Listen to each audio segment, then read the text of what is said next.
Inilatag na ni newly elected President ng Association of Boxing Alliances of the Philippines o ABAP na si Marcos Manalo ang mga plano nito para sa pagpapalawig ng kanilang sport sa buong Pilipinas. Para sa detalye, narito ang report ni Paulo Salamatin. Naisimulang buhayin ng Association of Boxing Alliances in the Philippines o ABAP ang kanilang mga regional and provincial training centers at pagsasagawa ng mas maraming national boxing championships ngayong taon. Layon kasi ng grupo na palawakin at palakasin pa ang kanilang kinasasakupan sa pagdiskubre ng mga bagong talento sa bansa na di lamang basta maging parte ng national training pool kundi sa potensyal nito na magkaroon ng susunod na boksingerong magbibigay ng karangalan sa bansa balang araw. Sa naging panayam kay newly elected president ng ABAP na si Marcos Manalo, aminado ito na medyo nagkulang umano ang kanilang federasyon sa pag-focus sa grassroots development itong mga nakalipas na taon. Katulad nito, we're really trying to expand yung training centers in the provinces. So, last week, I was in Bago City, in Negros Occidental. And then, ngayon, nandito tayo sa Zamboanga City.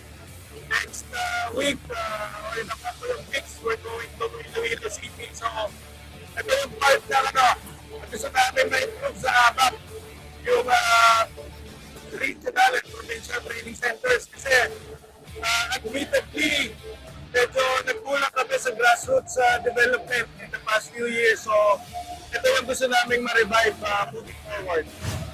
Nagbigay din ng update si Manalo patungkol sa progress ng mga ilang training center sa iba't ibang panig ng bansa gaya ng Bukidnon, Bago City sa Negros Occidental, Zamboanga, Iloilo at marami pang iba. Una, yung regional training center namin in Bukidnon, yun, malapit na maging operational yun. We're looking at March for that. Yung sa Bago City naman, in Negros Occidental, we're just establishing yung we need to finalize lang yung memorandum of agreement between LGU, ABAP, and PSC. So, but nag-okay na ako. There are some renovations that need to be done dun sa facility kasi we want to provide the best possible support dun sa athletes. So, yung athletes quarters, kailangan maayos. Inaayos namin yung kitchen. So, pati yung mismong training center. So, that could take a while dito sa Zamboanga. Tapos na rin yung training facilities, so we just need to put equipment.